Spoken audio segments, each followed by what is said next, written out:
Recording. And I'm going to stop sharing. And the ball's in your court. All right. Thank you very much, Andrew. Good morning. So my name is Lloyd Halperty, Chief Ecosystem Director, Program Development Director, and Sustainable Society Consultant for Energym University here in Canada, Toronto area. Also co-founder and administrator of the We Energym Global Cooperation Turtle Island International Civil Society Organization that is seeking to undertake life value peace education in the context of life learning gardens.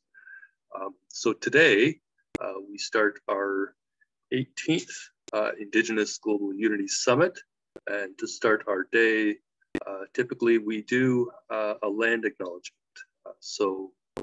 This is the standard. We start by saying we acknowledge those who came before us on this land. And I would like to say that we acknowledge and walk upon the traditional territories of Indigenous peoples, and we recognize their history, spirituality, culture, and stewardship of this land. We are grateful to all Indigenous groups for their commitment to protect this land and its resources. We're committed to reconciliation, partnership, and enhanced understanding.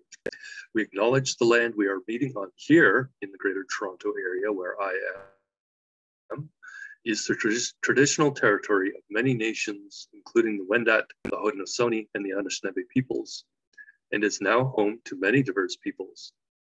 We would like to acknowledge as well the land we are on is at the meeting place of two treaties, the lands of the Mississaugas of the Credit and those of the First Nations of the Williams Treaty. We'd like to thank them and other Indigenous peoples for sharing this land with us. We also acknowledge and recognize all of the world's Indigenous peoples as stewards of Mother Earth. So today as well, as I do normally, I will share my presentation. Just start it here and share the screen as well. Share.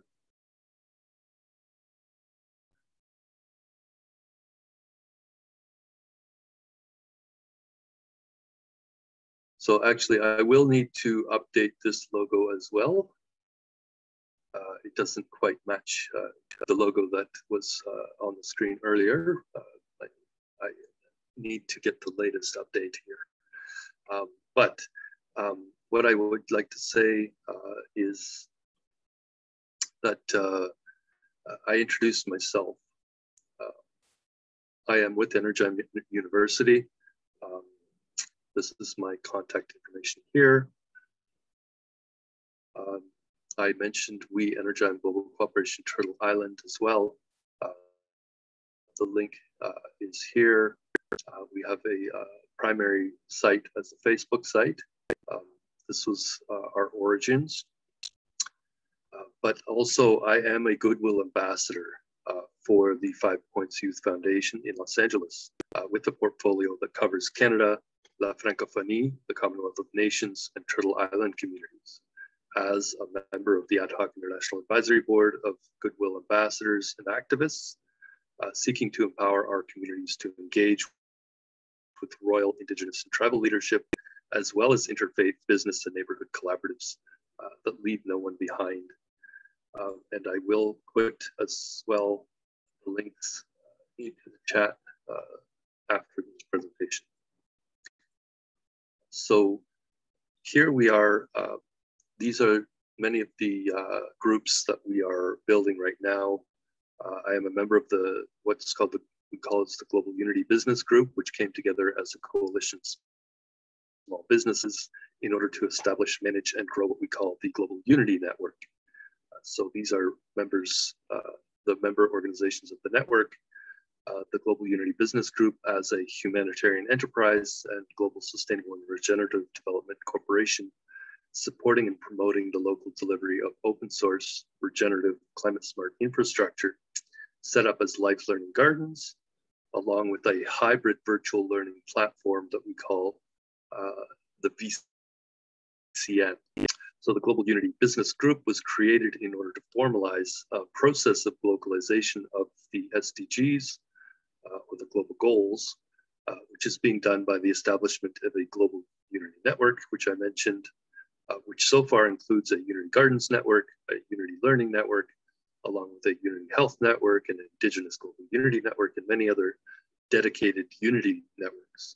So all are important components of our network of networks that comprise the entirety of the Global Unity Network. The Global Unity Network grew out of a multi-country group effort that intended to showcase global cooperation for the implementation of the local solutions to achieving the global goals, starting with those 17 Sustainable Development Goals. So our goal really is to help uplift the traditionally marginalized communities that are mostly being left behind because the existing economic paradigm is very much focused on making money and extracting wealth from those who are already wealthy, and therefore the majority of people on Earth are mostly being ignored by our existing highly competitive economy. So our focus in this is the billions of people who exist or subsist on the economic sidelines, where we intend to start our work by delivering solutions for people and communities in some of the least developed countries that are the most food insecure, like Sierra Leone and Zambia and Nepal and Bangladesh. So the Global Unity Network, virtual collaborative network, is a hybrid learning model. Will be delivered through both what we call Unity Gardens for hands-on experiential practicum learning, as well as through a digital VCN that allows or essentially bundles all of the various functions of the individual websites into a single site or a collaborative portal that allows all of the digital and virtual learning to actually be delivered alongside the place where e-commerce also takes place. And so basically an all-in-one platform for trade, commerce, learning, bundled into a single platform. So the VCN is really intended to be sort of a stepping stone toward a new vision for the internet that's often called the metaverse. So we're also engaging or managing this network by helping to create localized, local, regional Unitynet local community engagement teams we call INBCs, Interfaith Neighborhood Business Collaboratives, and regional and continental Unity Network global business development networks, which serve to manage the regional and continental networks. So our first global business development network is called Unitynet Africa. So we are basically supporting the Unity programs that work in partnership with these Unity networks and the local organizations, regional organizations that have been established around the world that deliver the projects, the campaigns, the events, like Trees of Peace and Reconciliation tree planting ceremonies, Sunlight Spectacle virtual edutainment events and shows, events like this Indigenous Global Unity Summit series, and what we call coordinated international bubble fun festivals that really engage with communities. We are also working in support of the expansion of the Global Women's Development Network as well. Oops, went past one. So we are also working to develop what we call life learning gardens. As I noted, supporting and promoting through the gardens the open source regenerative climate smart infrastructure, the life learning gardens, as we call them, designed for delivery of hands-on practical learning programs, supporting the life value peace education. So we have 5 configurations: CSV gardens, Victory Forest, climate smart kitchens, Spark learning centers, or what we call climate smart education and training centers, and Wheel of Life farms and farm schools. So this page here shows some of the projects we intend to do: sacred site and watershed mapping, what we call a CTP program or collaborative tree planting initiative for twinning communities, collaboration for the development of system of payments for ecosystem services, with digital tokens of exchange for certified climate smart products that help to permanently sequester carbon, that are made by local humanitarian entrepreneurs and organizations that are helping to implement the global solutions for achieving those global goals, the Sustainable Development Goals. So we're also hoping to set up a dream boards in every community campaign to help mobilize youth, to help turn their dreams into reality, along with a tea diplomacy initiative. And so in summary, we are a humanitarian entrepreneurship learning delivery group. We develop programs that support youth especially, but along with educators, decision makers in learning programs and community engagement processes, with a strong emphasis on women and girls as leaders in their communities and also their own homes and families as per SDG 5, gender equality, with the goal of our business really to establish what we call a 21st century economy of compassion, cooperation, and the recognition of life value as being fundamentally more important than money value, where money is that tool, a fictional tool really created by humans that helps us to make decisions about the economic or the most economic pathway to achieving certain outcomes or certain goals that we have individually, collectively. So the Global Unity Network we're establishing is a network that includes platforms for delivering this education along with training, awareness raising, idea and cultural exchange programs. So we manage that group, the network, by the business group through a Unity Gardens network, which is supported by a Unity Learning network of educators who understand the importance of delivering programs of the life value peace education in our own local communities. So this, I just want to leave this up at the end. My introduction is essentially over, but this slide was shared with us by a gentleman who did an event for us a few weeks back, Mike Nickerson from the Seventh Generation Initiative Sustainability Project. He's the author of a book called Life, Money, and Illusion, Living on Earth as If We Wanted to Stay.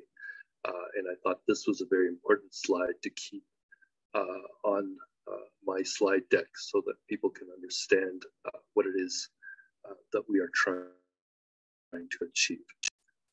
So I just need to look at who is on the call, is our guest. I will unshare, stop share. Okay, the share stopped automatically, I guess, as soon as I did that. I guess what we can do, since it looks like possibly our guest is not with us. Do I see Joseph Marin? I do not.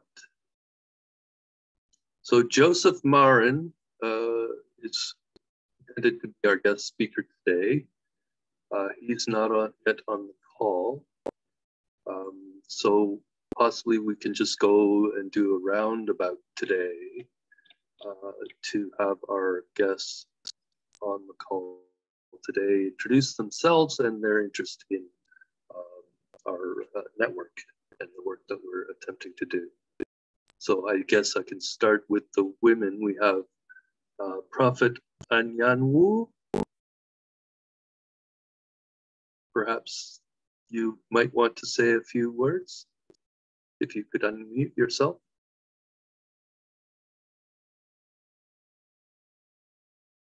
If not, then perhaps Linda Ngaiwa.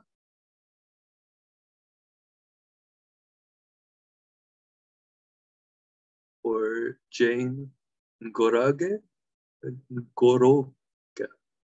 I'm sorry, I'm mutilating some of your names.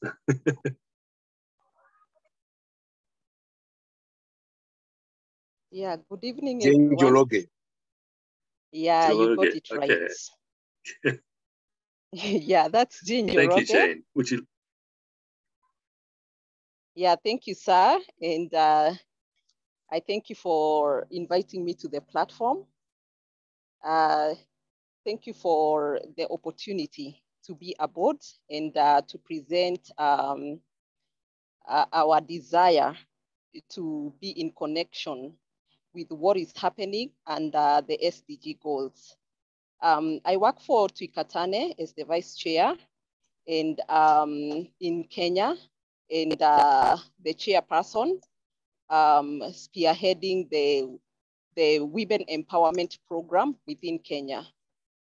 And our focus in meeting the 3 SDG goals. That is number 4, number 5, and number 17. That is our aim, to empower the woman, the girl child, and to also empower the youth. And our objective is to get an outcome that actually sees us having the woman being empowered in decision-making, for the woman to take control over production, economy, the economic resource, the woman being in control over the use and the reinvesting of income, to see the woman being in the social capital and leadership within the community, for them to have access to use of technology in business, and so much more. That is what we target. And we want to see the woman dominate in the business and entrepreneurship, IT, ICT, the high-tech, skills and livelihood, food and agriculture, which is the main focus within Tuikatane. We are empowering the woman in food and agriculture. We want them to see, the woman access health and having their well-being, the woman knowing their rights, for them to engage in trade and marketing, for them to have safety and security, for them to be engaged in environment and climate action, among many other. So that is our focus. And I believe when we hold hands together, we are able to achieve this within the women, our girls, and even the youth. Thank you very much.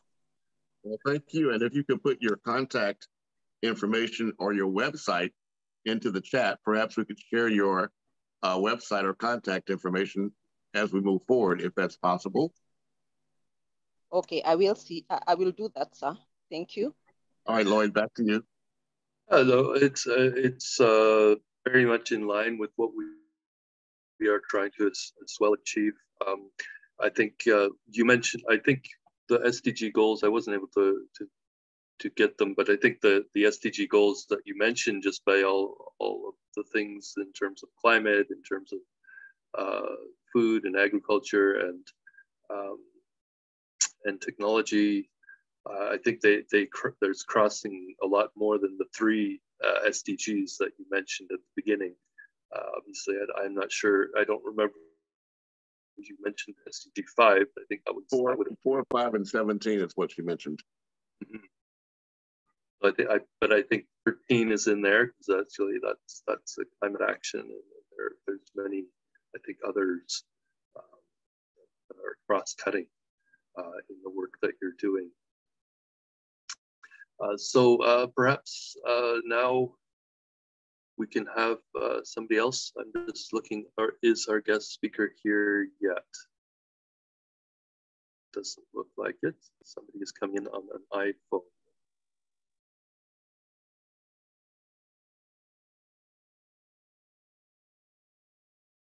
Well, in the meantime, perhaps if those guests that would like to introduce themselves could raise their hands, then we'll know who would be interested in making an introduction, perhaps. Yeah, so rather than me calling, perhaps Stephanie would like to introduce herself. For sure. I'm very happy to be here as usual with you all, and very, very happy to be supporting so many of these initiatives with the Global Unity Network and the Unity Learning Network, being a founder and a administrator. I'm a doctoral student in my final year at the University of Toronto in education.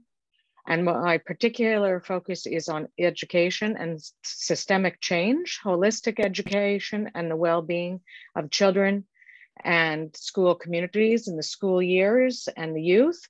Unfortunately, in Canada, we have one of the highest youth suicide rates in the world. I'm concerned about our school systems focusing on that from a social emotional perspective. Also around the world, there is a youth mental health crisis. So climate action, to me, it has to do with the planet and also the well-being of each other. My particular doctoral dissertation work is in the area of labeling and disability theory.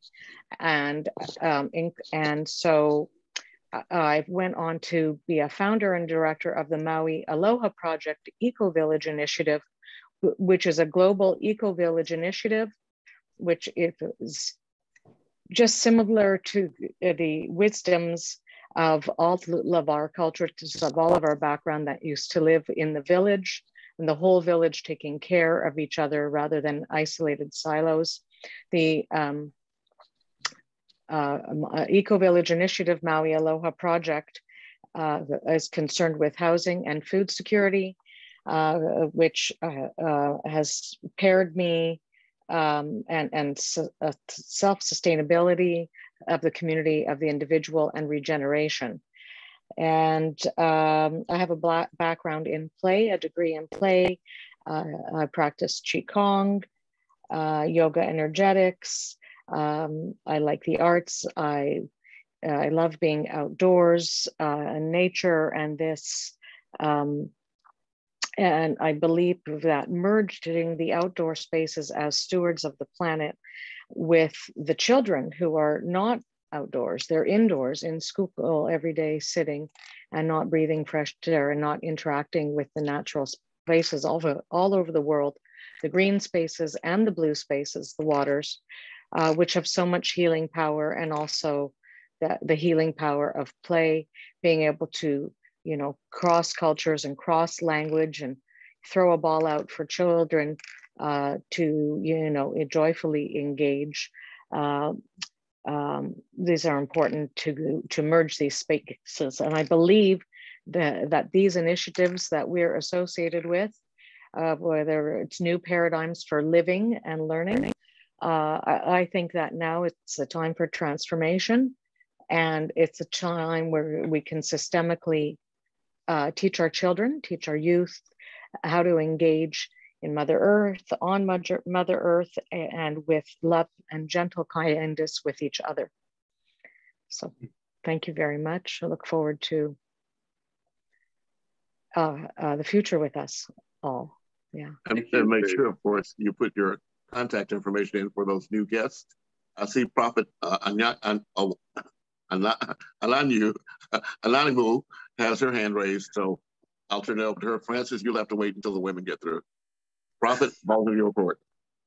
Okay, yeah, and I'm sorry, I was in the middle of something else, but I'm fairly new at this. I'm Prophet Nyanu Cox, and so I was looking at the Sustainable Development Goals, which I learned of a few months ago, and to see exactly where my work fits in and my interests fit in, and I was kind of jotting them down, and I wound up writing quite a few of them down. So I think that what happens is that they are connected in so many ways that, so my background going way, way back is in healthcare, mental health. I was a psychiatric nurse for over 30 years, and I worked in life skills, coaching, and that kind of thing around goal setting and just life issues. And so because I worked in mental health, obviously one of my big interests is in mental health. And so even the goal 11 that talks about sustainable cities and communities, I find that over this last year or so that some of the organizations that I'm affiliated with, the Association of Black Psychologists and Community Healing Network, and some of the other community organizations around, that we work very hard to have healthy communities. And so in order for our communities to be sustainable, cities, communities, however you're defining them, that mental health is a big piece of it.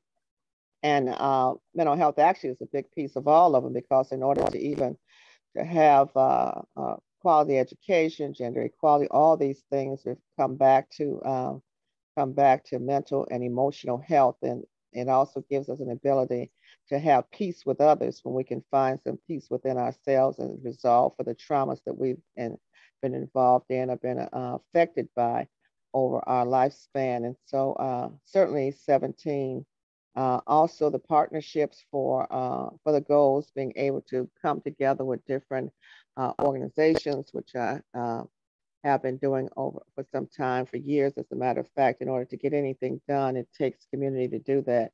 There's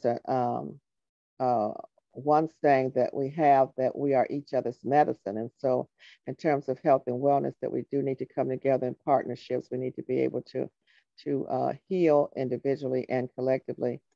As a woman, of course, I'm absolutely interested in women and girls, gender equality, and the issues that women face across the globe, and in terms of their vulnerabilities, in terms of exploitation, and so many workplace where when I've worked in hospitals, that if I had a male that had the same training, they still made more money, and they tend to be promoted quicker than the women were, versus some other things. So decent work in economic growth. I don't have any, big business with a lot of funds. However, I have a great interest in economic growth and economics in general, just from personal research around what has happened in, 2000, I guess it was more like 1999 and 2008, and what seems to be on the horizon. I kind of keep up with the banks and bonds. Not that I have a lot of investment, but just the whole structure and the idea that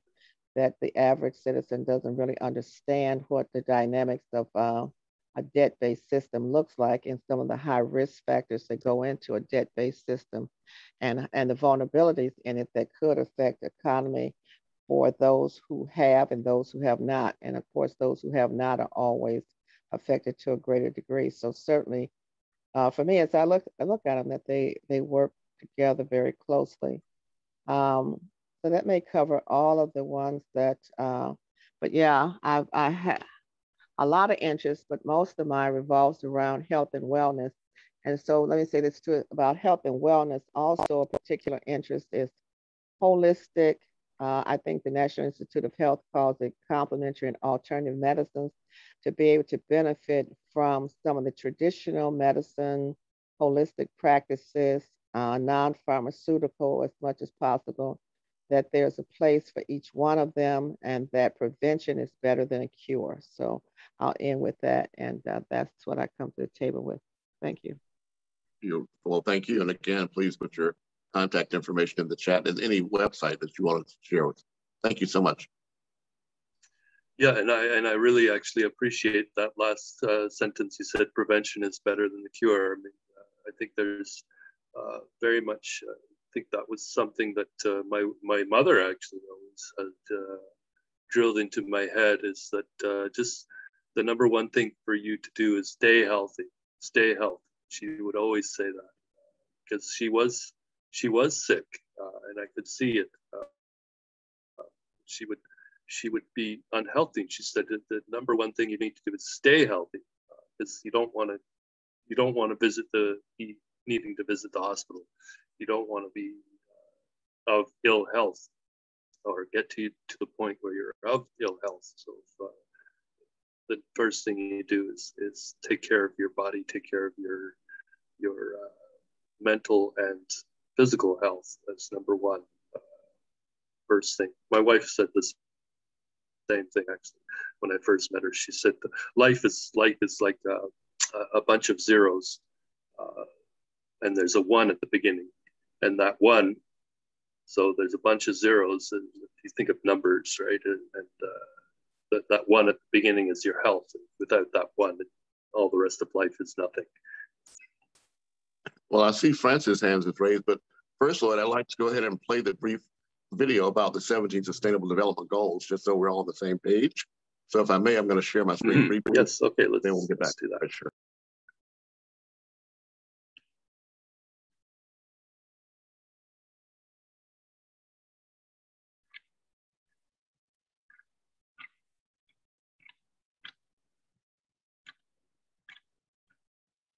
The United Nations is an organization with goals of peace and sustainable development around the world.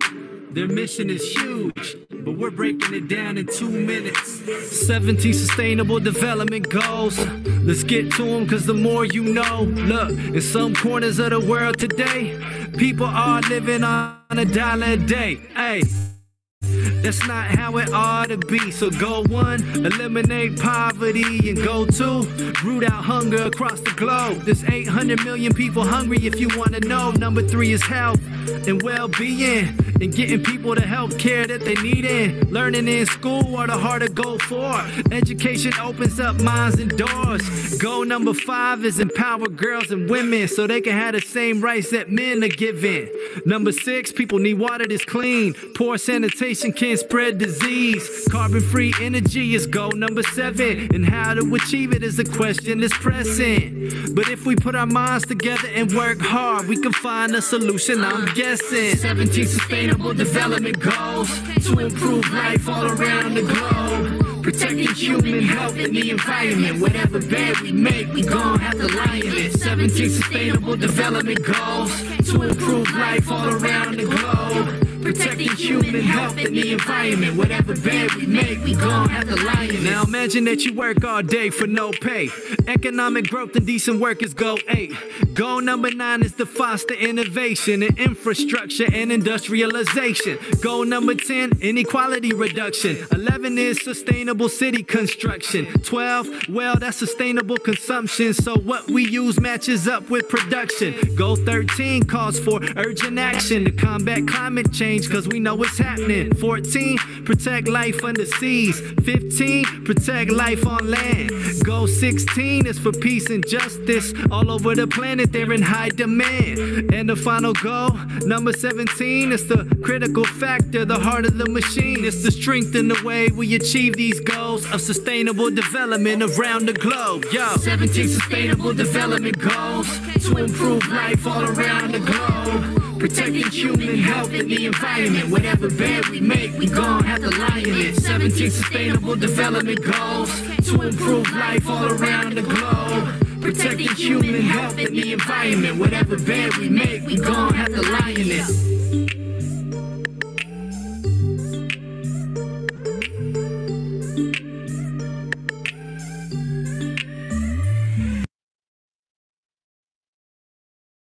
Okay, Lloyd, thank you. I'll turn it back over to you. All right, thank you. So I guess we can continue with introducing ourselves. I guess we can go to Francis now, since he has had his hand up for quite a while. Francis, did you want to unmute yourself and say a few words? Thank you, Lloyd, and good afternoon, everyone. I would like to belabor the previous sentiment regarding the sustainable development goals.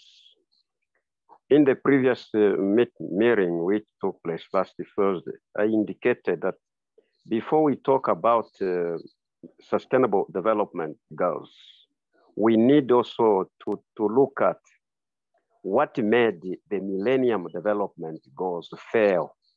We need to do what I call introspection of the past event before we talk about the sustainable development. Because if at all we just go for sustainable development without looking at the Millennium Development and its own weakness, I can foresee that even the sustainable development goals shall not achieve anything. And also we shall adopt another concept, which is not correct. First of all, we want to establish what happened with the Millennium Development Goals. What made the Millennium Development Goals? Because they said, the dictum says, the Millennium Development Goals year 2015. Now it has graduated from year 2015 to year 2030. Now, I cannot see the interlinkage between the two. The other has failed. Now the other one has also emerged without looking at the pros and cons of the Millennium Development Goals vis-a-vis the Sustainable Development Goals. Then what we are talking in the Sustainable Development Goals, how is the difference from the first? And if at all there is a difference, so where is the strength for the Sustainable Development Goals, which was not there in the Millennium Development Goals? Thank you. Well, thank you, Francis. In answer to your question, in the first place, if you'll do your own research in the Millennium Development Goals, you'll understand that it is, in fact, intended to be a millennium, the 1,000 years. And the intent is to actually address these issues that we're facing so that we can achieve peace on Earth. But specifically to answer your question, those first 8 Millennium Development Goals were decided by a group of 24 men in the bottom of the basement of the United Nations that came up with these 8 goals. Over the course of those first 15 years, it became very obvious that the world had to have an impact into this. One of the major challenges of the Millennium Development Goals is that it was intended to be just the first phase. So from 2000 to 2015, that was just the first phase of the Millennium Development Goals, or the Millennium Development Agenda. What we now know as the Sustainable Development Goals actually was formed as what's called the Post-Millennium Development Goals. And it was Africa in their own efforts to plan for what now is known as Agenda 2063, that in 2010 began to formulate the idea of a post-millennium development goals structure. In fact, they did put together and publish what's called the Common African Position on the post-millennium goals. That provided the basis for the majority of those goals that we now have as the Sustainable Development Goals.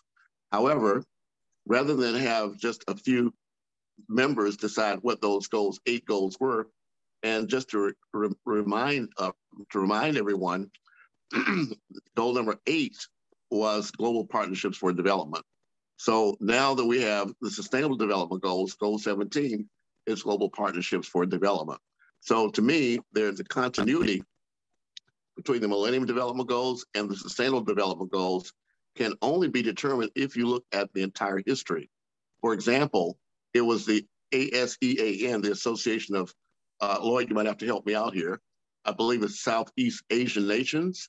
Yes, that was the largest regional group that had the most progress on achieving the Millennium Development Goals. That provided a blueprint for what now has become the quantification of the Sustainable Development Goals. In the first place, as you say, Francis, we have not achieved those goals, but here's the thing. Those 193 countries that agreed to the Paris climate change, none of them have made the financial commitment, or they have not followed through on the financial commitment that they made to share a portion of their income to address the Sustainable Development Goals. Nevertheless, the major change has been a shift to quantifying outcomes. For example, there are 17 goals, but there are 169 targets. Each one of those targets has specific measurable outcomes.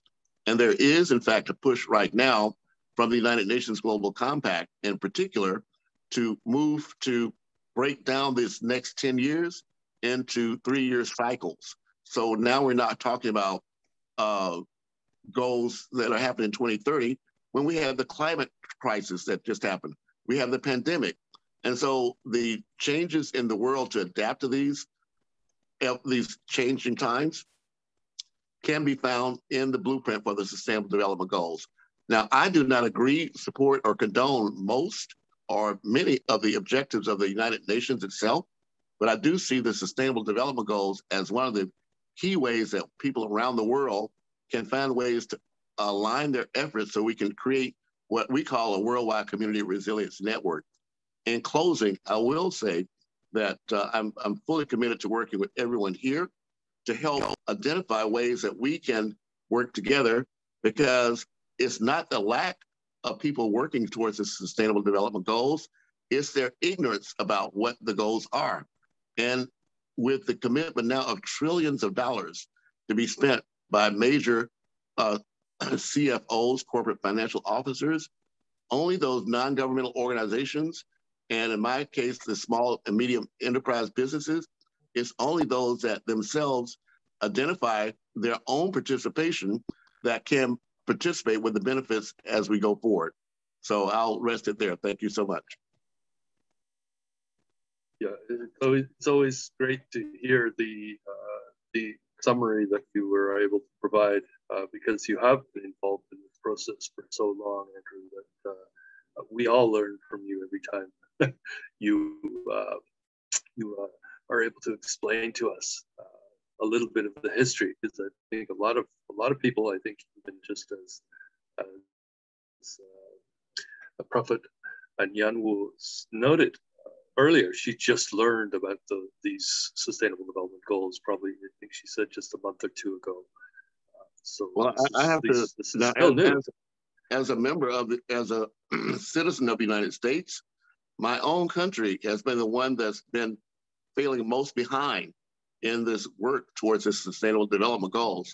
So not only do I admit that and recognize it, but local studies have shown that none of the 50 states in the United States are achieving even 50% of the Sustainable Development Goals for those people that are most left behind. The disabled, in particular, the people of Indigenous descent, African-American descent, Latino descent, et cetera, the elderly, those are the ones most left behind. But again, Lloyd, there is so much progress being done by these organizations, but they just don't know what they are, how they can connect those dots. Mm-hmm. So are there anybody else? Just there, Lloyd. Yes. I just wanted to, I want to just to find out from Ambassador Williams. He has talked about the commitment by the funders for the Millennium Development Goals, which were not done and fulfilled. The commitment was not there. So what guarantee will the Sustainable Development Goals have? Well, before you go much further, before you go much further, we do have other people that have not spoken. I'll be happy to talk about that offline. But the idea is that it's up to the individuals who are the members of those governments to be civically engaged to hold their leaders accountable. Thank you so much. I'll talk to you about this offline. Samson, you have your hand raised. Please introduce yourself. Thank you, Francis.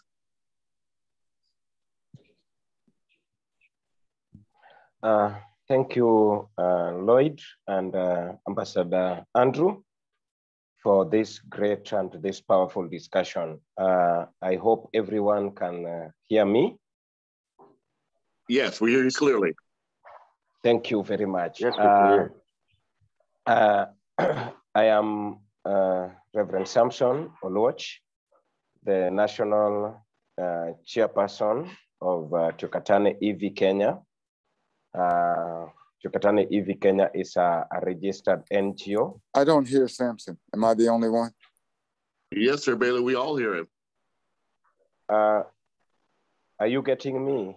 Yes, yes, yes, Samson. It's we do hear working for you. me as well. Yes. Okay. Thank you. Thank you very much. I've just said that I'm Samson Oluoch. I'm the national country chairperson of Tukatane EV Kenya, and also the current acting continental chairperson of Unitynet Africa. Basically, I want to thank all of us for attending this meeting. I think I don't have much to bring on board. What I wanted to echo on what Francis actually was talking about was explained adequately by Ambassador Andrew. And the main reason why we are here for the basis of Sustainable Development Goal against the Millennium Development Goal. But what I wanted to mention is that the problem that were in Millennium Development Goals, which were not solved. Some of the cases are in the Sustainable Development Goals. And if we can come up with modalities and techniques, I think we will bring our minds together to see on how to spread this and also to address it even in our respective countries. And thus, we are going to achieve the Sustainable Development Goals. One of the major things that actually is a problem, not only to organizations and also to the states and the civic organizations, is the climate change and agriculture. That is one of the key area that I find, if well addressed as combined with education, will help us to release and also to open the minds of people on the Sustainable Development Goals. Thank you. I believe I will continue to add more as the meeting continues. Thank you so much. Fulachi, I see that you have made some comments in the chat. Do you have any comments you'd like to share with our guests? Well, hello, everyone. Hello. It's a very important conversation that we are having around the Sustainable Development Goals. I'd like to welcome everyone, especially Prophet Cox, for being here with us. And yeah, I'm listening in the background. Thank you.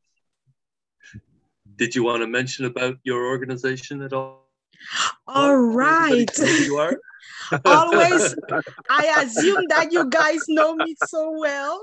We have new guests. You have to do a Hollywood do-over every time. Yes, right. Okay, my name's Fulachi. I'm originally from Cameroon, currently residing in Montreal, Canada, with my 5 kids. I am the founder and president of the Association of Agripreneurs for Development.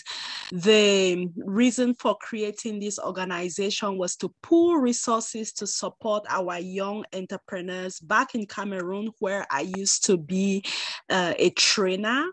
And here in Canada, we are doing some work to promote the realization of the SDG, the Sustainable Development Goals.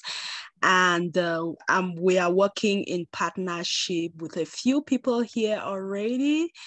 And what else?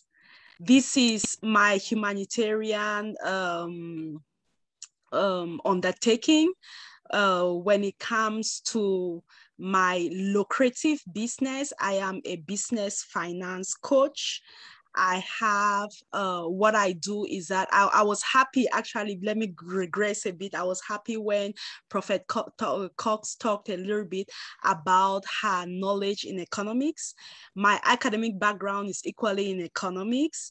Sometimes I get to make a lot of reserves about what it is the monetary system, what is debt, and all these kind of things, because there are many different points of views to that.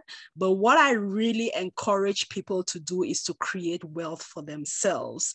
And I don't see anything wrong with amassing wealth for yourself.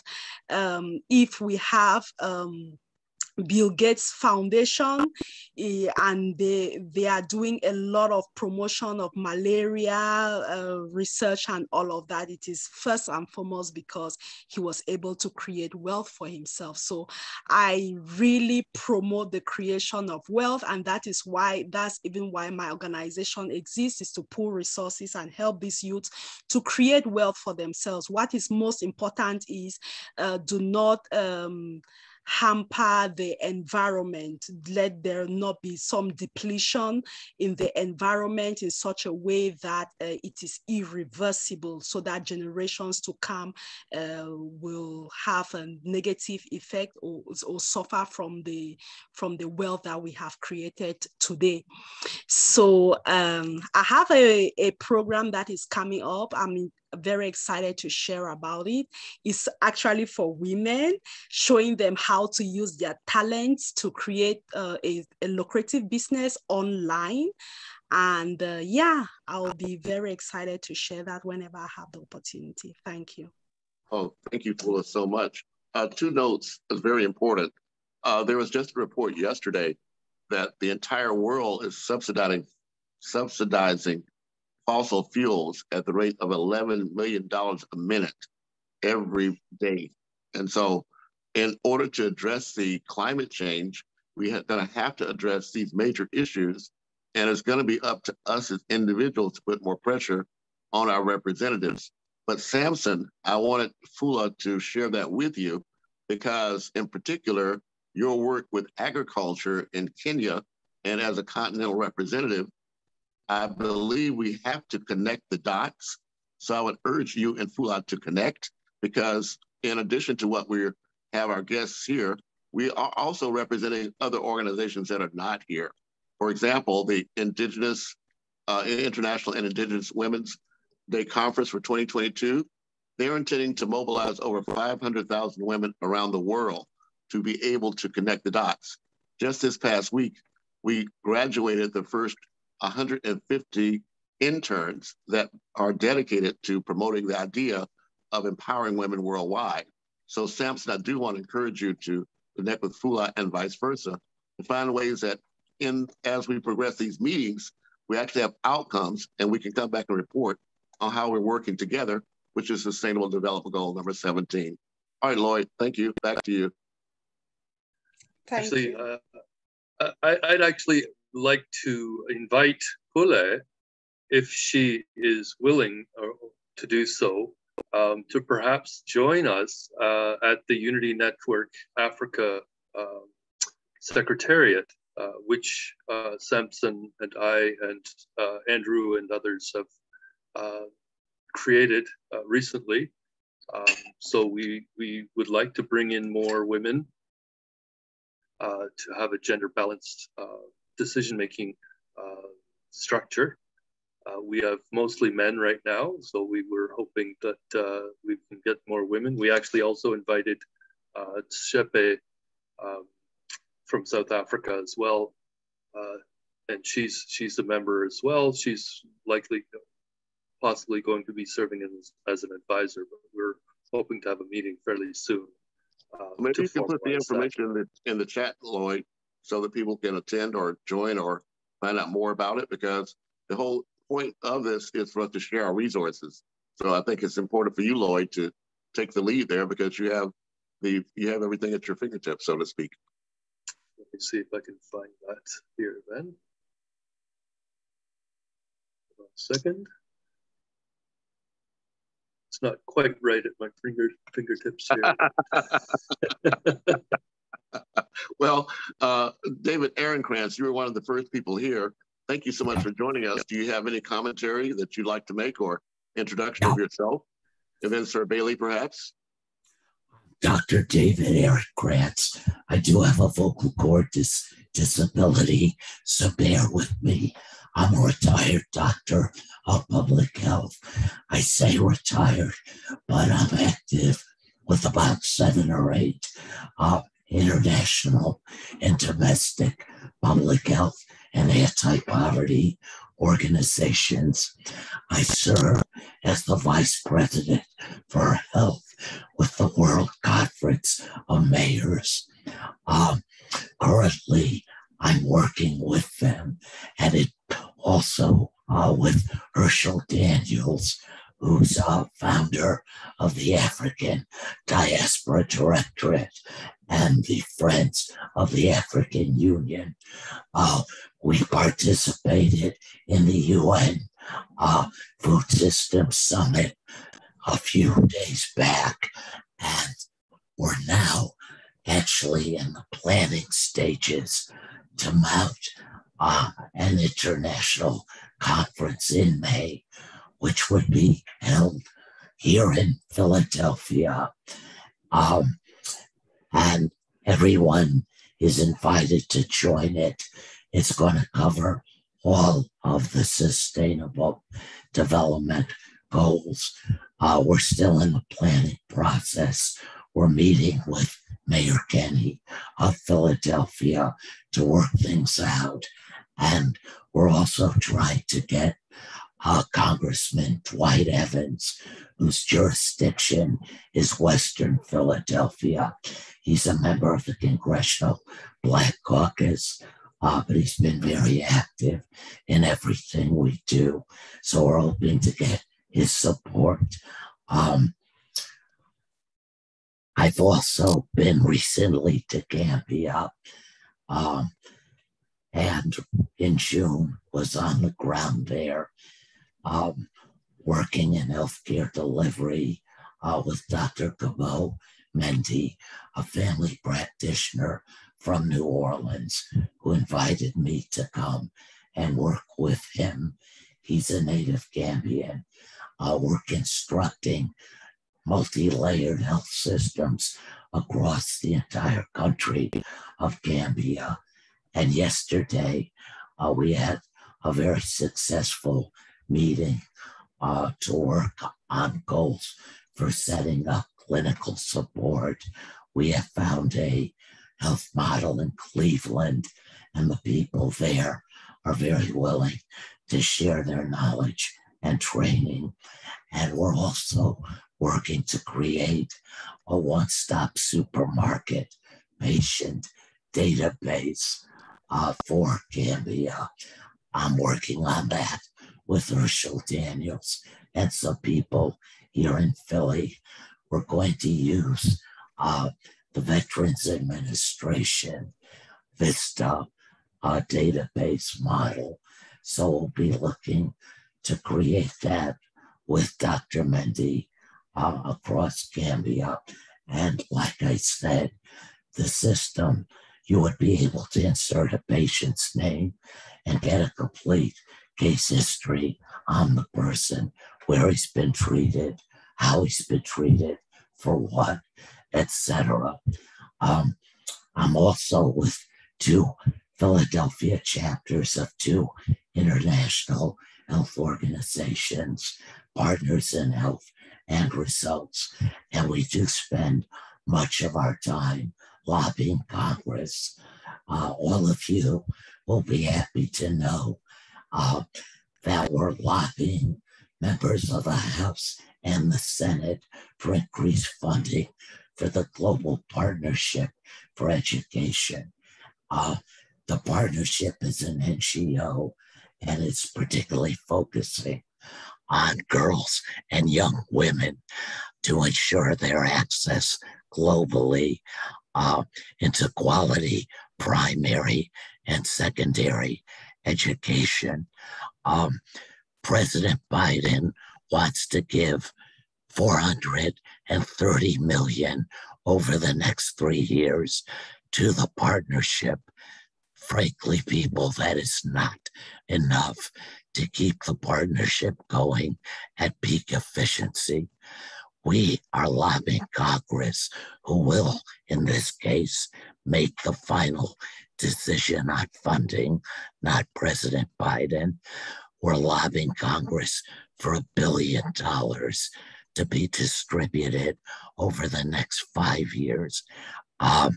The first year, we're only asking for $150 million. We believe we'll be successful in our ask. We have been in past years, and even conservative Republicans like Lindsey Graham back our efforts because they happen to be globalists. But with the State Foreign and Operations Subcommittee and the Appropriations Committee both being chaired by Senator Patrick Leahy of Vermont, we're confident we'll get those amounts. And one thing that's definite about the partnership in its history and current practice, they're culturally sensitive and work with localities communities with cultural sensitivity in mind to create and execute these primary and secondary educational programs. And additionally, they make extremely sure that the monies devoted to these programs go where they're supposed to be going and not wind up in the wrong pockets. Thank you. Well, thank you, Dr. Aaron Krantz. Please make sure you have your contact information in the chat. And I advise everyone to save your chat. At the bottom right-hand side, there's 3 little dots next to chat. You can save the chat for contact information. And I'll be following up with you, Dr. Aaron Krantz. I wear the hat of a advisor to a company called AHIABGA-TV.com. They're based in Kenya. They have over 100,000 patients in the rural communities who they provide healthcare information to through an app. So the idea is to expand that throughout the continent. So I look forward to connecting you together with them. That's fantastic. I'm on the board of directors for a local disabilities agency. The CEO is from Kenya, and she's currently working on a menstruation project. So hopefully we'll be able to include menstruation in what you're describing. Excellent. Thank you so much, Lloyd. Back to you. So I will be Unitynet Africa WhatsApp discussion group, a link into the chat as well.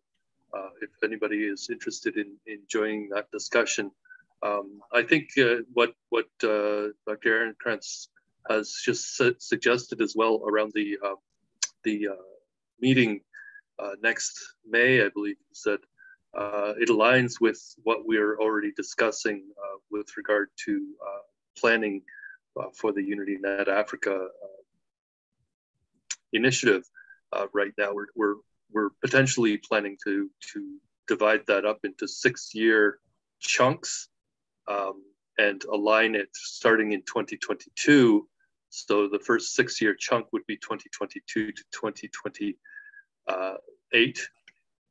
And then as you move forward every 6 years, undertake sort of a series of planning so that what we'd like to do is align ourselves with the ecosystem restoration roadmaps so that Africa itself can begin to become a showcase continent for the restoration of ecosystems in our communities and ourselves health-wise, in terms of both our physical health through food and through environmental restoration of our communities, as well as through mental health interventions that we can do in parallel with that.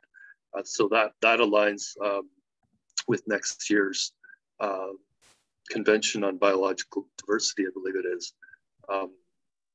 And so there's a meeting in South Korea that we want to align with so that we can present a project for Africa that covers 6-year. They have a meeting every 6 years. And so the intention will be to align with that and have a goal so that by the year 2064, which is 1 year after 2063, the Africa 2063 goal, Africa is in a place to showcase those regenerative solutions that we are promoting through the Global Unity Network. So I think I'd like to let everybody know about the conversation. So just to confirm, you did put in the chat. I just want to confirm you did put in the chat the link to the WhatsApp group, because there are some people saying there'll be a great idea for us to connect. Dr. Aaron Krantz didn't mention that when he's speaking about this event in Philadelphia in May, it's actually around Africa Week, the day being May 25th. And this weekly group will be continuing through then.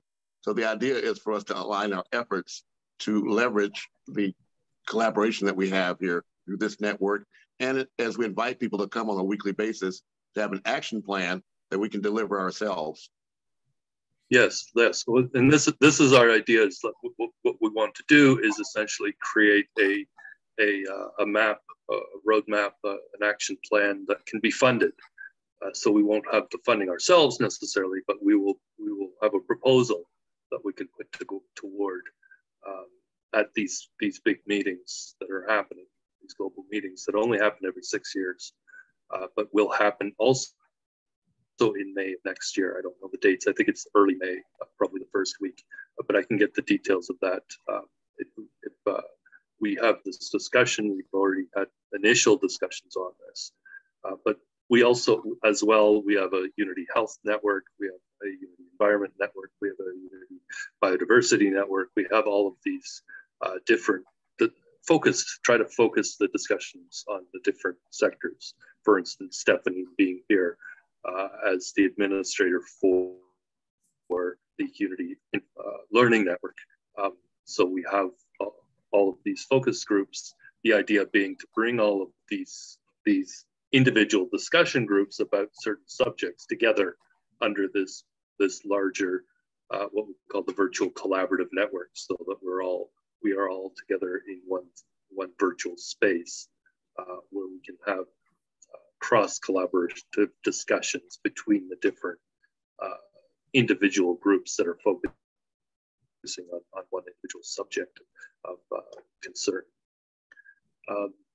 So I'm just want to look at the people who are on the call again and the names that are here. I don't see our guest speaker, unfortunately, at this point yet. It's unfortunate. I guess we'll have to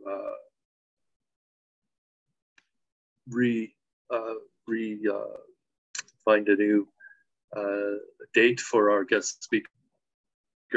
It looks like it's already been almost an hour and a half already. I don't know if anybody else would like to introduce themselves, perhaps Sir Bailey or Ayodele, or who else have we not heard from? Okay, thank you for this night presentation. I'd want to appreciate the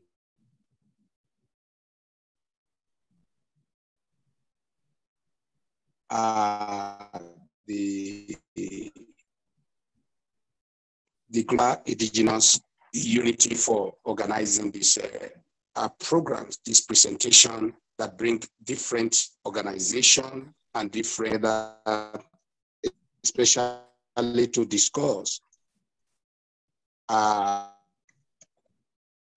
we can solve the Millennium problem of society, particularly the challenges that we are facing in Africa in the area of unemployment, in the area of food security. You know, some of the challenges that so our youth, the children, and the vulnerable women are facing in Africa entirely.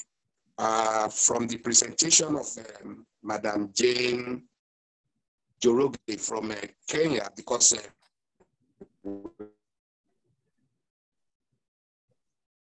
we are all representing Tukatane EV NGO as the vice chairperson of the Tukatane EV NGO African and Germany. So we, in our presentation, I think she have really highlighting the activities of Tukatane, but our major focus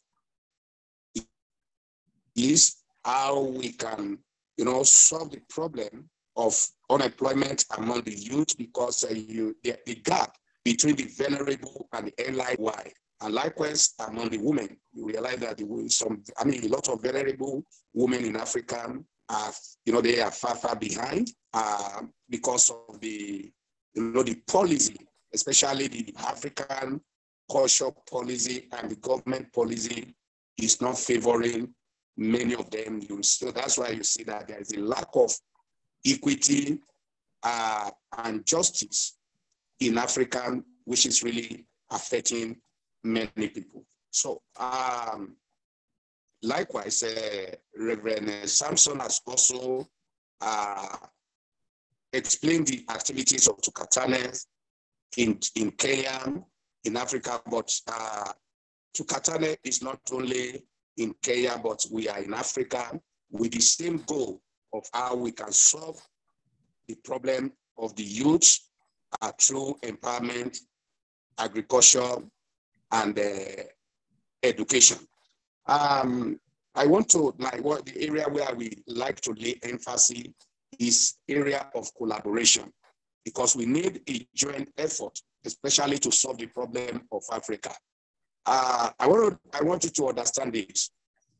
You realize that most of the NGO from Europe, anytime they are having a program or promoting a particular program or project that's supposed to be an advantage for the vulnerable one, most of time, some of the things go to the hands of those who are in government, especially the politicians, and which the people that are supposed to benefit from this program cannot benefit because the high level of corruption in Africa, which is really affecting the good governance in Africa. So it will be a very good advantage especially if most of the partners can come in through a corporate organization that can reach out to the communities, that can reach out to those, to the grassroots, to see how we can use a joint effort to solve some of the problems that we are facing in Africa. As many of us know that Africa is not poor in time of natural resources. We are very rich. We're supposed to be the richest continent in the whole world. But we become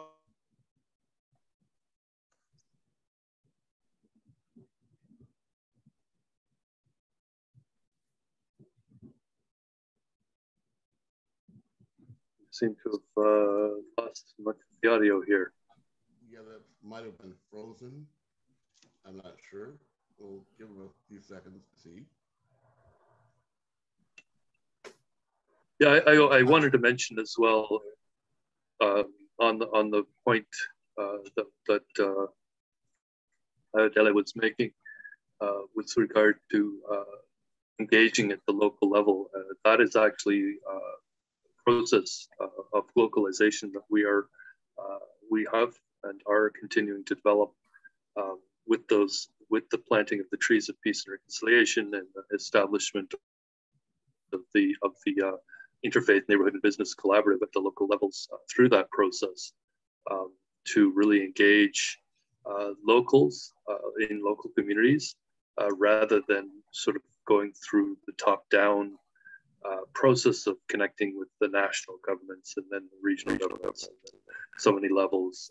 So we're essentially trying to establish the local community organizations run especially by the women and the female and feminist humanitarian entrepreneurs working to create these local collaboratives through that localization process. Where hopefully we can bypass some of the corrupt channels and have them communicating directly through this virtual collaborative network with the rest of the global Unity Network members, so that when there are, for instance, resources that are identified and different opportunities available, they can get that information directly without having to rely on looking up to let's say their governments to deliver them for them. Well, I'm glad you brought that up, Lloyd. Again, I've been championing the United Nations Global Compact for many years. It was launched by Kofi Annan. He has lived experience with the ill effect of corruption and anti-transparency on the continent of Africa. His own Kofi Annan Foundation dedicated many years to focusing on that. But the United Nations Global Compact, which you founded, originally had 3 areas of focus. One was human rights, because there were major businesses that were having adverse impacts on the local communities. Another was labor, because not only do we have human trafficking still, we have child labor issues, and we have efforts to stamp out or eliminate unions or collective bargaining. But we also had a major focus on the environment, even then in 2000. But it was in 2003 when they launched principle number 10, which is anti-corruption and transparency. So this organization, the United Nations Global Compact, has grown from first having only 40 members of major corporations, now having over 14,000 major corporations and 3,000 civil society members. The effort that I'm undertaking is to increase that number of civil society organizations by another 10,000, so we can balance and hold accountable those major corporations and the governments. But I urge all people here that have a non-governmental organization to join the United Nations Global Compact. It's free, does not cost anything around the world, and assist with their local network campaign. Specifically, that's addressing the global issues that the places on Earth where people are most likely to die from the adverse effect of climate change are those same countries that have the least number of what they call local networks. So there are local networks on the continent of Africa in the major countries like South Africa, Nigeria, etc. But I believe if we could make an effort to expand from those existing local networks, like in Kenya, for example, to be able then to connect together our efforts on a global push for the next 3 years, that gives us a timeline to work with a specific outcome. There is a strategy already in place. So I'm urging everyone to take the effort to work with us to join the United Nations Global Compact and to take leadership in order to create a sustainable future for us all, with the understanding that the word sustainable itself is, I think, inadequate to describe what we're doing. We are in what's called an extinct level event horizon in our Earth's trajectory, in our life's history. If you sustain a decline, you're going to end up in fatality. I believe we have to move towards regenerative solutions, resilient solutions, and that may be the next name of this 15-year cycle from 2030 to 2045, but it's up to us to decide exactly what we can do to make this change in our own local communities. Thank you very much. Thank you for that, Andrew, as well. I think it's important as well that we mention AHIABGA Foundation in respect to this process of getting our NGOs and civil society organizations to join the UN Global Compact should be done through the AHIABGA Foundation, so that we have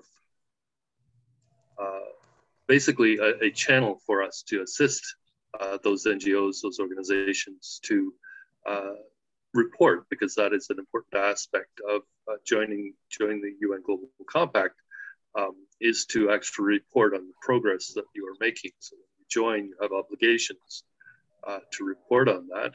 I think you've mentioned before that there have been many organizations and businesses that have joined the UN Global Compact that are now decertified and been removed from the UN Global Compact because they were unable to follow up with their obligations to report. And so working with AHIABGA, if they register through AHIABGA Foundation, they will get assistance in that process, and we'll be able to bring them on board through the Global Unity Network as well. Well, let me clarify 2 things. One, I did put in the link to the AHIABGA Foundation, and anyone can go there. They actually have a partner request form. So I urge you, for your nonprofit or even your for-profit, to fill that information out. But it's also important that you look at the Saga Foundation. That is based in Nigeria, and we addressed that issue, Lloyd. As I said, there are 13,000 members now of the Global Compact corporations, but since the beginning, they've had over 13,000 companies that were delisted. And the delisting is because, as you say, they did not comply with the requirements. The only requirement is to report your participation in activities that impact one or more of the 10 principles or the Sustainable Development Goals. So the Saga Foundation, understanding that there is also fraud and corruption in the network of NGOs throughout the country and throughout the world, we have a pre-screening process. And online, we're asking organizations to go to the sagafoundationinc.org site, and you can actually complete an online registration form that will allow you to register not only your NGO's mission statement, but also identify what projects you worked on that impact one or more of the goals. And also, just by us on a monthly basis or quarterly basis, aligning all those people together, not only do we prove that we're doing what we're supposed to, but we then become the example that others can use to join our collaborative going forward. So please check the chat for that information. And Lloyd, we have another person to join us. I don't know if that's your guest speaker or not, but I'll turn it over to you to see if that is. Let me see. I don't see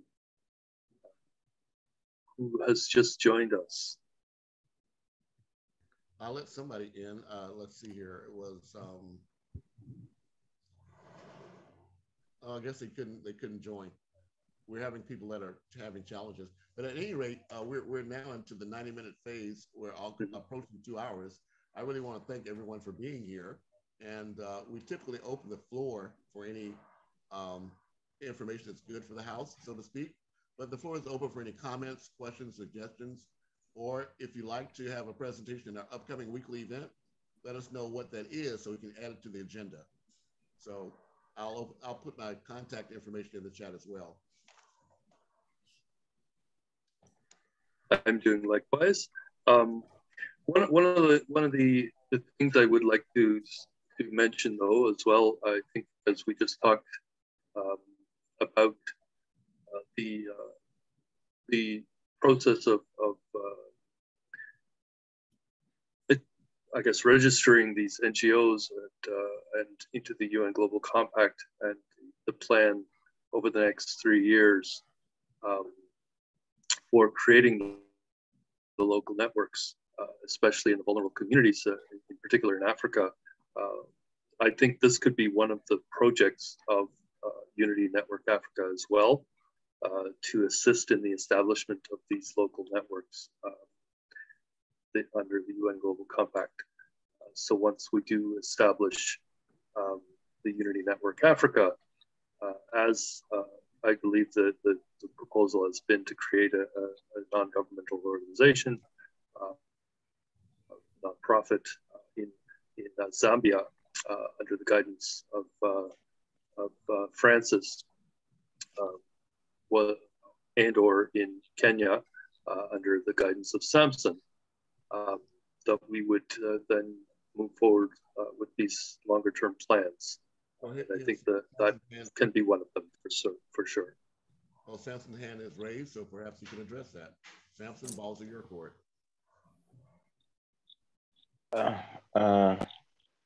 Thank you very much for giving me this last minute to bring an idea on board. And I want to congratulate you, Mr. Andrew, for the great work that you are doing for us. I want also to congratulate Lloyd for also the great work that you people are doing, and all the guests who are in the house. I want to say you are so great, and what you are doing is so good. Actually, what I wanted to mention is that I'm very active, and I want us to be very active upon this, because once now we are on board, I'm calling upon all of us to join the Unitynet Africa so that we follow the discussion and then see what we can put on the ground first, because there are things that we need to be doing so that we can work together. It is not only meeting, but we should have actual things that are happening in the ground. The NGOs on board from different countries, the organization, the civic organizations, institutions, the different partners who are on board. I'm calling upon each and every person so that we can come together, start doing something. And actually, I believe that God will give us even a project that we will start doing as Unitynet Africa. That is what actually I wanted to maybe to bring on board, that join the WhatsApp group. Let's just start discussing and let us all see what we can start doing together as Unitynet Global and as Unitynet Africa. Thank you. Yes, thank you as well, Samson. So what I've started to do, and it's taking longer than I thought it would take, but I am actually starting to put together a map, a visual map of the entire global Unity network and all of the components we have. So that will include links, and that will include a little bit of information about each one. So this is something that we've been building since earlier this year. I think we started originally, this whole process started in like 2019 with the planting of the first tree of peace and reconciliation here in the Greater Toronto area, and we created what we originally called the Unity pandemic, using the terminology of pandemic but it was intended to be the pandemic of peace and reconciliation and forgiveness. So it's turning a negative word, pandemic, into something where we could create a pandemic of positive energy and solutions. We since then dumped the word pandemic because we thought it's too negative a word, and nobody really understands what we're talking about when we talk about a unity pandemic. And we created this global unity network in its place as a new terminology, talking about global unity and the world coming together. So it looks like we actually have one more person joining us, and perhaps we'll just stay on a few more minutes to see if they might be able to tell us about themselves. I'm not sure if that's our guest speaker who's coming on very late, or but again, we will have to reschedule for them to make their presentation. Hi, can you hear me? Good evening. Hello. No. Could you introduce Yes, yourself? my name is Noradia. Good evening. My name is Noradia. I bring you greetings from Lagos, Nigeria. I apologize, I'm just joining in, so I have lost out in a lot of things, but I'd want to find out if this recording will get through us, so I can go through what has been said. Yes, we will be sharing.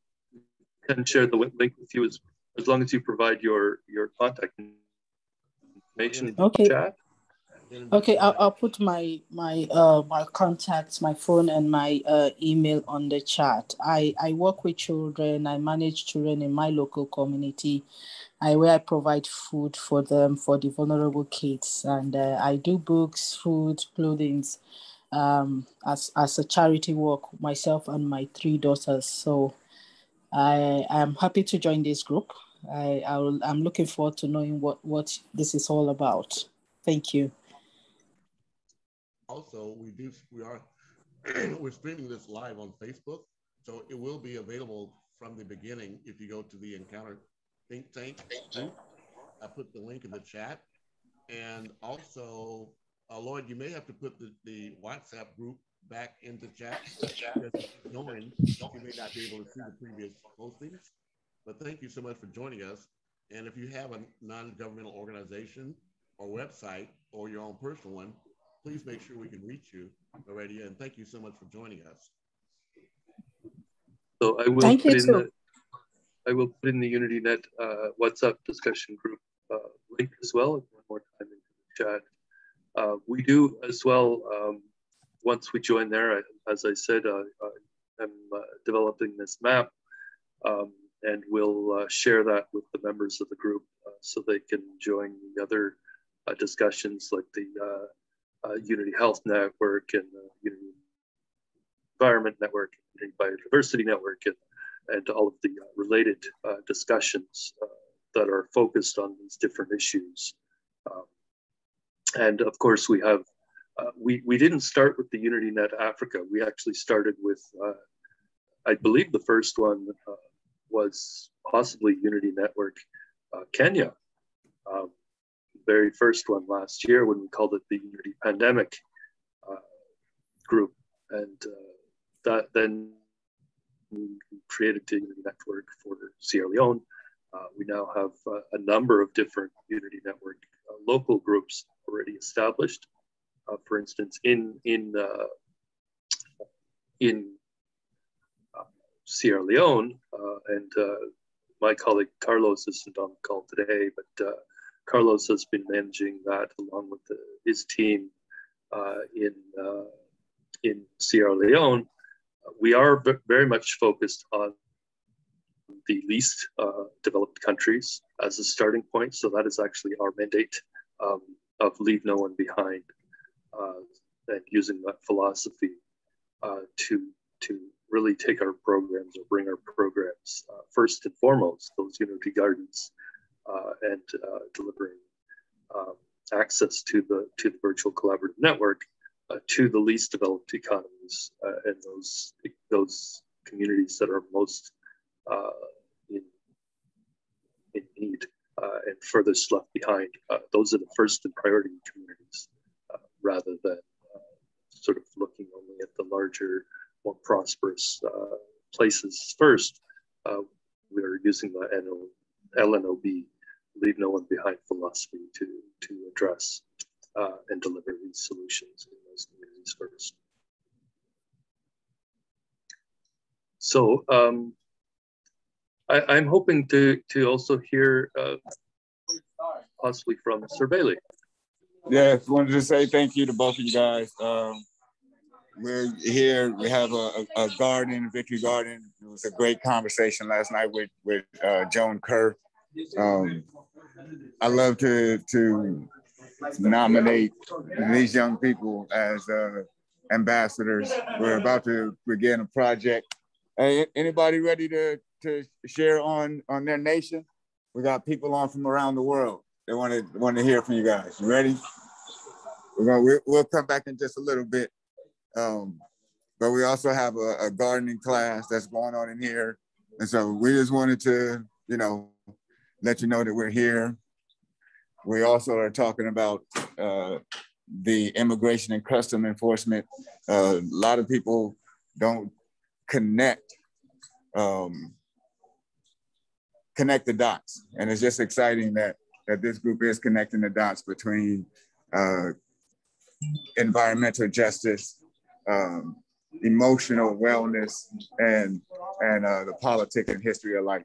So thank you, Lloyd. Thank you, Andrew. And thank you all that are here. Good to see you online, Brother Sampson. Souls are soil. Big up, bro. See you tomorrow. Good to see you too.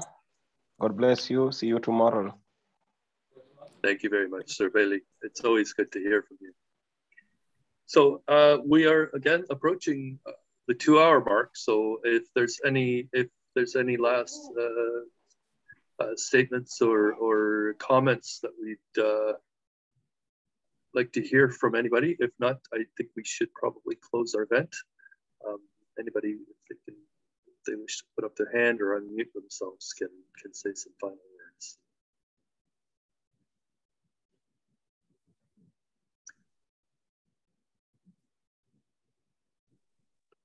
Okay.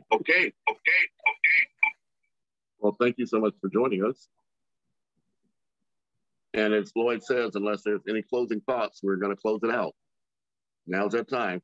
Going once, going twice. Are you wishing to say something one more time, Stephanie? I'm waving goodbye. Okay. I'm waving goodbye, friends. Okay. I wasn't sure if that was a hand up, I want to speak thing there going on. So This is Prophet Cox. I just wanted to thank you for the invite. It's been great. And I put my email in the chat. So if there are activities going on and you have a Zoom link, if you would please send it to me. It's a way that I can also continue to make partnerships. Thank you so much. Yes, and that is our goal, is to demonstrate the partnerships for the goals. And that actually is one of the major thrusts of the creation of the Global Unity Network, is to actually show how partnerships at the local level, at the regional level, at the community level, can deliver better outcomes and better results. Rather than sort of the top down, we're looking at the grassroots mobilization of these communities to achieve, as long as everybody's aligned with these goals, right? So we have the Sustainable Development Goals. We understand what we need to do, where we need to go. As long as we have the partnerships and the teams able to do that at the local level, I think we can achieve a lot. Thank you again once more, Andrew. All right, well, thank you everyone for joining us. And we'll look forward to seeing you perhaps next week or anytime you want to connect with us. Thank you so much.